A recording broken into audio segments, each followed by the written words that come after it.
Welcome to another edition of Rocky Top Rundown, your one-stop shop for everything Tennessee athletics. I'm Alfred Esmond. And I'm Andrew Smith. We'll begin with the 12th-ranked Lady Vols traveling to Oxford, Mississippi this past Sunday to take on the Ole Miss Rebels at the Gilcom Athletics Performance Center. The Lady Vols will go out to an 8-1 lead with a nice ace here by Ashlyn King to begin the game. Set one was all Vols throughout. They continue to dominate with a good kill right here by Emily Becker. 13-6 is now the score for the Lady Vols. They would continue to win the set with a great net violation by Ole Miss here. Final score in set one, 25-20. And then the Vols would jump out to a 10-6 lead with another great ace right here by Abby Eckler. Ole Miss would then go on a 9-2 run to go up 15-12 in the second set. Thanks to a hitting error by the Lady Vols, Ole Miss started to make it interesting. The Lady Vols would battle back, though, and go on a 13-5 run to close out the second set, 25-20 with this Janasia Moore kill. Tennessee would then go out to an early 3-0 lead in the third set with this nice dump shot from Claudia Pollock. Lady Vols would increase their lead to 6 when Morgan Fingal puts down one of her 12 kills on the afternoon against the Rebels. Tennessee would then begin to pull away, going up 18-7 with Pollock's 8th kill of the match. We go to match point where the Lady Vols would secure the sweep over the Rebels with another kill by Fingal. With the win, graduate transfer Janasia Moore recorded her 1,000th career kill and helped Tennessee move to 13-1 on the season.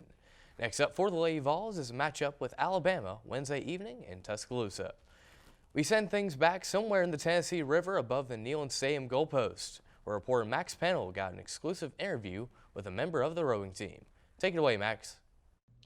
I'm Max Pennell, and I had the pleasure of talking to senior rower Emma Seawright about her recent Canadian national team experience, the team's coaching change, and her expectations for the upcoming spring campaign. Emma Seawright, I'm a senior, and my hometown is Toronto, Ontario. Okay. And what boat do you row in for Tennessee? I've been in the 1v8 in the past 3 years. Okay. And you have experience rowing for the Canadian national team. Can you kind of share what that experience has been like? It's been pretty exciting. It's definitely taught me a lot about being under pressure for a long time. Every day is kind of a competition against other people trying to be on the national team. So twice a day for about 6 hours, you're competing against someone else directly. And it's also taught me a lot about how hard I can push myself. Like when I think I can't, I probably can. Yeah. The rowing team has a new coach this year for the first time in over 20 years. What has that transition been like with the new coaching staff? It's been pretty cool. I think I had probably a bit of experience of mistrust in the coaching staff. So I've been learning how to take them at their word for what they say. And it's a huge staff. So just trying to get to know each of the coaches' individual styles and how they coach has been interesting. And I mean, they came with 25 athletes. So that's a whole, another half of the team, which is also a pretty huge adjustment, but it's been fun to have a lot of new people. Yeah. How did you get into rowing and why did you end up choosing to attend Tennessee? I got into rowing because my brother did it. I started in grade 12 and he'd been rowing for a while and I just was kind of looking for something fun to do. And then I chose to row at Tennessee, honestly, because it's warm here. And that meant I could row all year instead of having to erg for 6 months. Yeah. What are your individual as well as team goals for this upcoming season? Individually, I think I'd like to just get as fit as I can. I'm kind of curious about if I train for 9 months consecutively, what kind of fitness I can get and where I can be at the end of the year. And then as a team, I think to have 1 or 2, maybe even 3 boats at NCAAs pushing for an A final would be really cool. How would you say your national team experience in the summer prepares you for, year-round rowing when on campus? I think it prepares me by just helping me kind of keep a level head. Um, you can have a bad practice and it feels like the world might end, but if you practice that much, I mean, you're going to have a few. So the more you have, just the better you are at kind of saying, well, I get a shot tomorrow and being okay with that. Thanks, Max. With that, we move on to football for a segment of Talkin' Tennessee as the number 22 Vols head into their bye week. Well, Andrew, I'll start with, this is something we have to talk about. Who has stood out? What players have stood out so far this season through 5 games of play?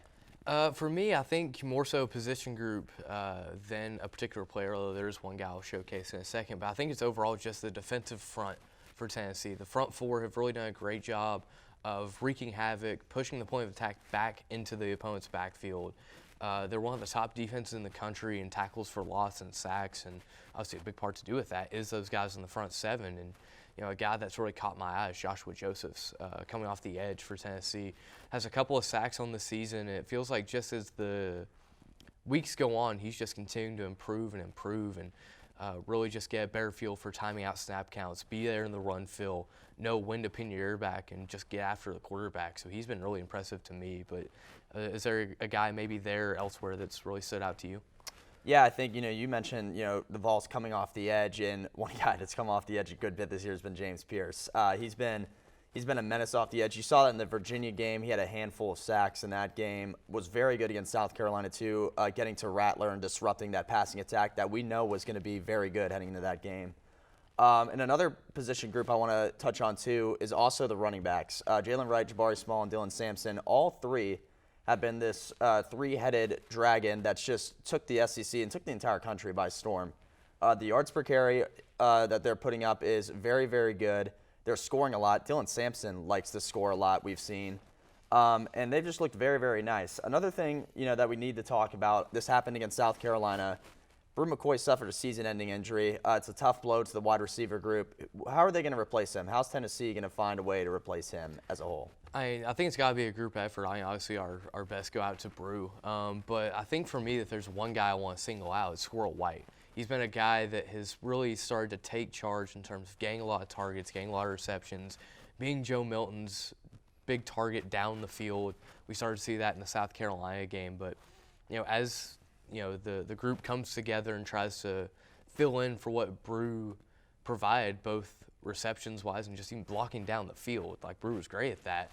You really have to see Squirrels kind of take a step up, maybe even get more of a voice of leadership in that wide receiver room itself.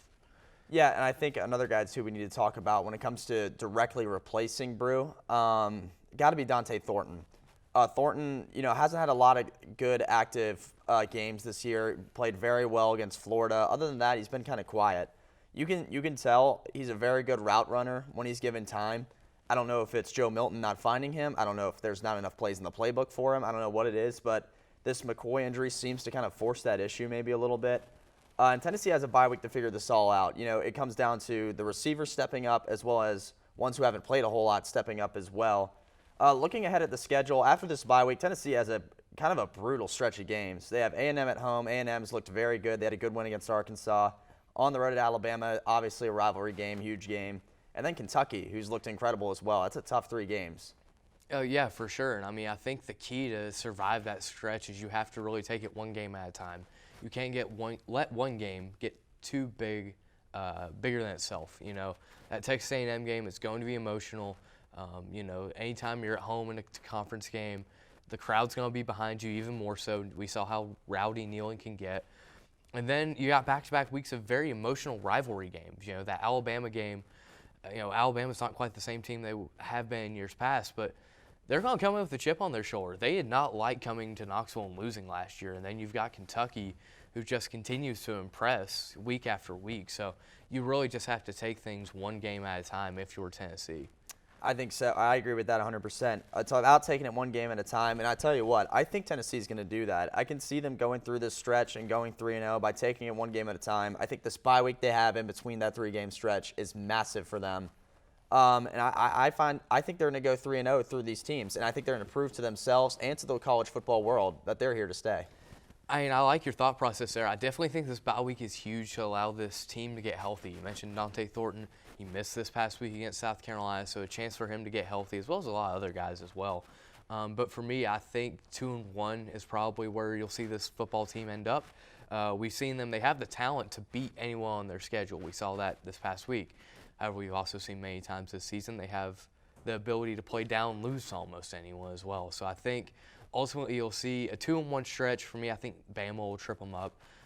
Bryant Denny is going to be electric just because that fan base knows what losing to Tennessee is like for the first time in a long time, and they don't want to feel that again. So I think they'll get behind their guys and make that a very difficult place to play. But obviously you still have the talent to go do and accomplish what you set out to do at the beginning of the year, and that's win the East. And if you go 3-0 like you said, they definitely can still go do that, I agree, and it'll be just like last year with Hendon Hooker, the way they started the year, putting themselves on that sort of national landscape and whatnot.